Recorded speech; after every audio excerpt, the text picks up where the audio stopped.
Nos dicen que estas leyes tratan sobre el orden, la seguridad y la restauración de la vida normal. ¿Pero orden para quién y a qué precio? En 2025, una ola de políticas redefinió la falta de vivienda como un problema de cumplimiento en lugar de uno de vivienda. Esta lista no argumenta moralidad, se basa en resultados, y los resultados apuntan a multas, antecedentes penales, desplazamientos y vidas alejadas de la estabilidad cada vez que se acelera la aplicación de la ley. Número 10. La prohibición estatal, que obliga a las ciudades a tratar el sueño como un problema de cumplimiento. Imagina el acto más pequeño que puedas imaginar: cerrar los ojos, no armar una tienda de campaña, no bloquear una puerta, simplemente intentar descansar sin caerte. Ahora imaginen que ese acto se convierte en un problema jurisdiccional. No porque alguien haya presentado una queja, sino porque una norma estatal establece que los gobiernos locales no pueden permitir que suceda. Ese es el cambio tras el proyecto de ley 1365 de la Cámara de Representantes de Florida, que entró en vigor el 1 de octubre de 2024. La ley restringe el alojamiento y la acampada en propiedad pública durante la noche, a menos que un condado designe un lugar para ello, convirtiendo el ¿a dónde vas? En ¿dónde te autorizó oficialmente el condado a vivir? En teoría, eso suena a estructura. En la práctica, la estructura puede convertirse en un embudo, porque los embudos crean límites. Si la zona designada está lejos del trabajo, de las escuelas, del transporte público, o está rodeada de normas que la gente no puede cumplir, y en la ley sigue funcionando como una prohibición para quienes tienen más probabilidades de verse perjudicados. Incluso si existe una cama en un refugio en algún lugar, no es lo mismo que alcanzable esta noche. Y una vez que la norma se convierte en la aplicación, el objetivo nocturno cambia. La gente deja de intentar estabilizarse. Empieza a intentar evitar el contacto el tiempo suficiente para sobrevivir. Este tipo de ley también cambia la política local. Las ciudades y los condados se ven obligados a adoptar una postura defensiva, hacer algo visible, hacer algo rápido, demostrar que no están permitiendo el desorden. Esa presión tiende a recompensar las acciones que movilizan a la gente, no las que la albergan. Una vez que ese tipo de norma se implementa a nivel estatal, otras legislaturas empiezan a tomar nota. La pregunta pasa de ¿deberíamos tomar medidas drásticas? A ¿con qué fuerza podemos presionar a las ciudades para que se sumen? Y la letra pequeña empieza a trascender las aceras y llegar a los tribunales. Número 9. La ley estatal que convierte la prohibición de acampar en un requisito, no en una opción. No todas las medidas represivas empiezan con ira. Algunas empiezan con una orden que suena burocrática: o cumples o te multamos. Ese es el mecanismo que acelera la difusión de estas políticas. Elimina la discrecionalidad, indica a las ciudades: apliquen la prohibición, incluso si no tienen la capacidad de ofrecer una alternativa realista. El proyecto de ley del Senado de Idaho, 1141, forma parte de esa historia, y sus consecuencias se hacen notar en Boise. A mediados de año, Boise promulgó una ordenanza que sancionaba con multas dormir en aceras públicas, parques, coches o cualquier otra propiedad pública las 24 horas del día. Una ampliación que convierte todo el calendario en una zona de riesgo.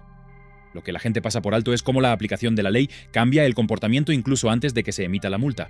Cuando dormir se convierte en motivo de multa en todas partes, la gente se vuelve invisible. Buscan zonas más oscuras. Se alejan de los baños, evitan acercarse a la gente porque acercarse significa visibilidad. Una persona podría evitar las cuadras del centro, donde se concentran los servicios y el transporte, porque esas son también las zonas donde la aplicación de la ley es más fácil. Entonces, la multa pequeña se convierte en el arma real, y una sola multa podría ser suficiente para sobrevivir. El contacto repetido, no. Las multas se acumulan.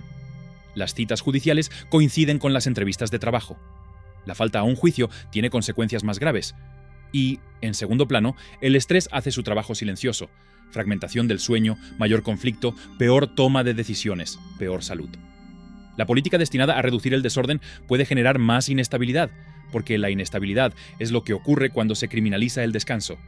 Y aquí está la parte que nadie quiere decir claramente. Algunos sistemas dependen de que la gente se dé por vencida y se vaya. No de que abandone la indigencia, sino de que abandone la jurisdicción, lo que significa que el éxito puede ser una desaparición, no una recuperación. Las multas generalizadas convierten el sueño en una cuenta corriente, y una cuenta corriente cambia la forma en que la gente se mueve. La siguiente escalada no se trata de más papel en los parabrisas, sino de consecuencias que te acompañan mucho después de que termine la fría noche. 8. La amenaza de delito grave que convierte el ¿dónde puedo dormir? En ¿qué le pasará a mi historial? Un delito menor puede arruinar una semana. Un delito grave puede arruinar una década. Esa diferencia es la razón por la que la palabra delito grave cambia el panorama de la noche a la mañana, incluso cuando los fiscales insisten en que serán razonables.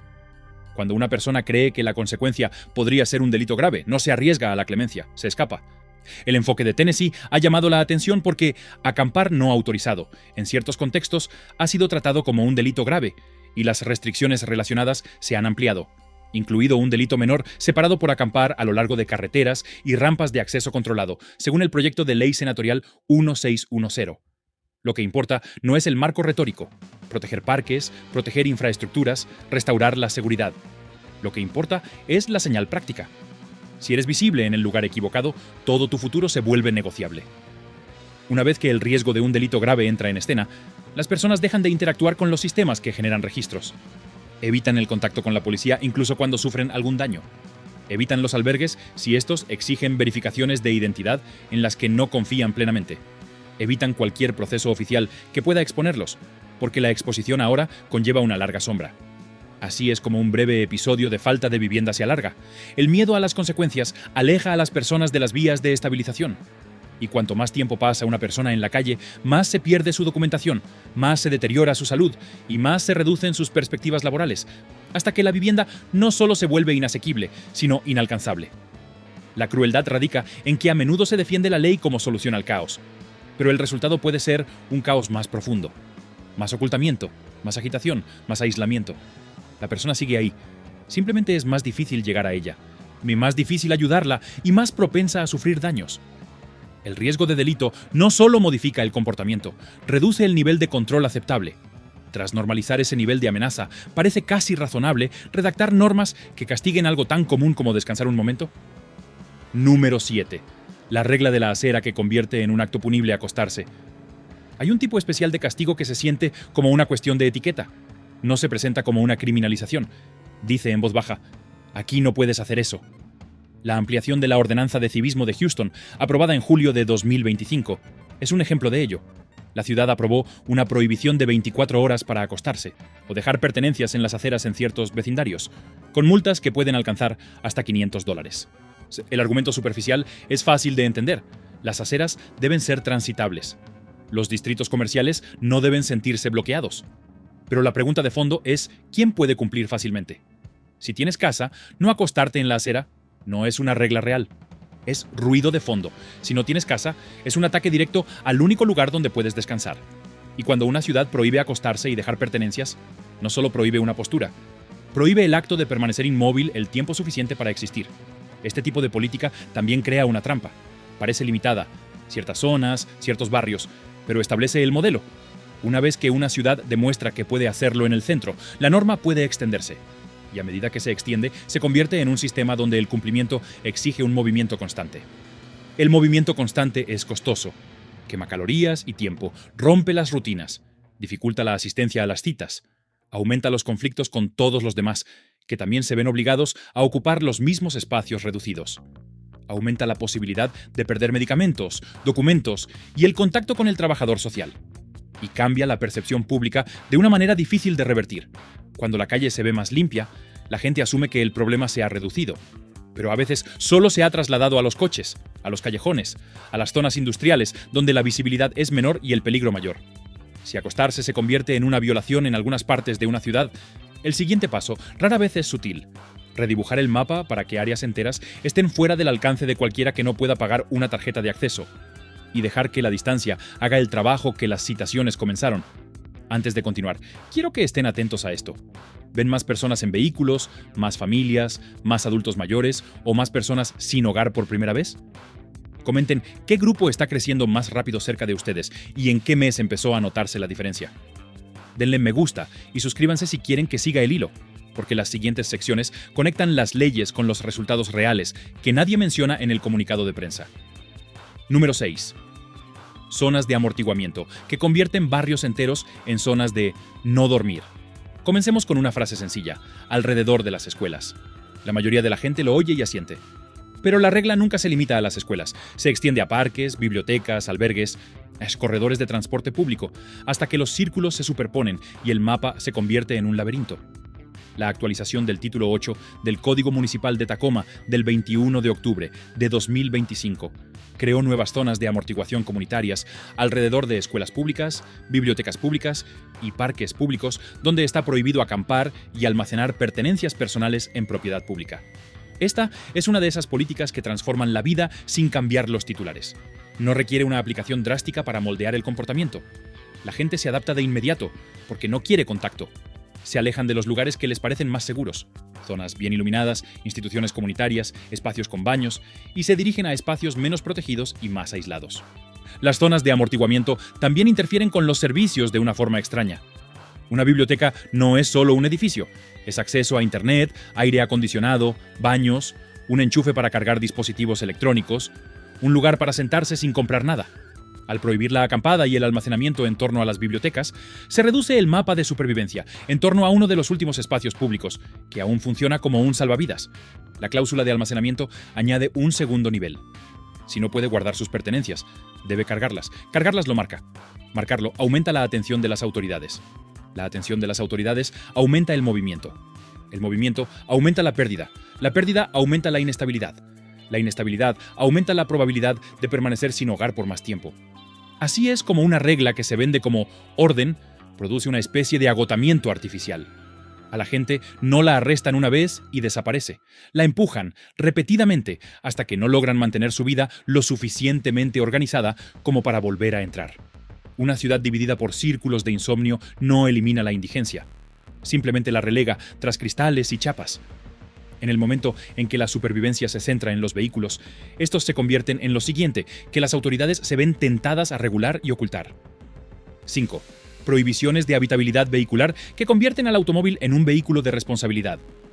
Hay una lista de verificación que se puede escuchar en la mente de las personas que viven en vehículos. Mantén la matrícula al día. Mantén el seguro vigente. Mantén la batería cargada. Mantén las ventanas limpias. Mantén la ropa de cama escondida. Sigue moviéndote para que nadie diga que estás acampando. Guarda suficiente combustible para la reubicación. Ahora agreguemos un elemento más. Mantengamos legal la existencia aquí. La medida de marzo de 2025 que tomó Carlsbad para prohibir acampar en vehículos en espacios públicos, parques, playas, propiedades municipales y estacionamientos, se inscribe en una tendencia más amplia. Reclasificar la vida en un vehículo como acampar, y luego tratar el acampar como una infracción que puede generar multas y aplicación de la ley. La brutalidad única de la aplicación de la ley vehicular es lo que se elimina cuando se intensifica. Una multa ya es perjudicial. Un remolque puede ser catastrófico. Cuando un vehículo es tu refugio, tu remolcarlo no es como remolcar el coche de un viajero. Es como quitarle a la persona su habitación, su armario, su archivador y su transporte al mismo tiempo. Y como las reglas son mecánicas, crean puntos de falla mecánica. Una pequeña reparación se convierte en una vulnerabilidad legal. Una luz trasera rota se convierte en atención. La atención se convierte en contacto. El contacto se convierte en multas. Las multas se convierten en elegibilidad para el decomiso. Las tarifas de recuperación aumentan a diario. Una persona que podría haber reconstruido en un mes ahora no tiene ninguna plataforma para reconstruir. Estas políticas suelen defenderse como dirigidas a vehículos problemáticos o vehículos recreativos de gran tamaño, pero en la práctica, su aplicación rara vez se limita a un alcance tan limitado. Se extiende porque la queja subyacente no es el tamaño del vehículo, sino la existencia visible de la pobreza. Eliminar los refugios móviles obliga a las personas a depender de otros. Grupos religiosos, ayuda mutua, asistencia social en las calles. A medida que crece esa dependencia, los legisladores que buscan control tienen un nuevo objetivo. Cualquiera cuya ayuda pueda estar impidiendo que esas vidas desaparezcan. Número 4. Cláusulas de complicidad que hacen que la ayuda parezca peligrosa. Empieza con vacilación. No con rechazo, sino con vacilación. Un momento en el que alguien se detiene antes de dar un paso al frente, no porque no le importe, sino porque ya no está seguro de cómo debe ser el cuidado. Esa pausa es el verdadero efecto de las cláusulas de complicidad. Estas normas no necesitan arrestos masivos para funcionar. Solo necesitan generar incertidumbre. En varias ciudades, las ordenanzas que prohíben acampar o almacenar bienes personales en terrenos públicos se han redactado con un lenguaje que extiende la responsabilidad más allá de la persona que duerme a la intemperie. El texto se extiende a cualquiera que permita, asista u oculte una infracción. En teoría, los funcionarios suelen decir que la intención es limitada. En la práctica, la intención importa menos que el riesgo. Cuando el lenguaje es amplio, la gente asume lo peor y se adapta en consecuencia. Desde la perspectiva de un trabajador social, el cambio es inmediato. El trabajo ya se basa en la confianza de que estar presente no empeorará la situación de nadie. Cuando una norma no deja claro si repartir suministros, ofrecer consejos o incluso estar cerca podría interpretarse como facilitación, la comunicación se vuelve cautelosa.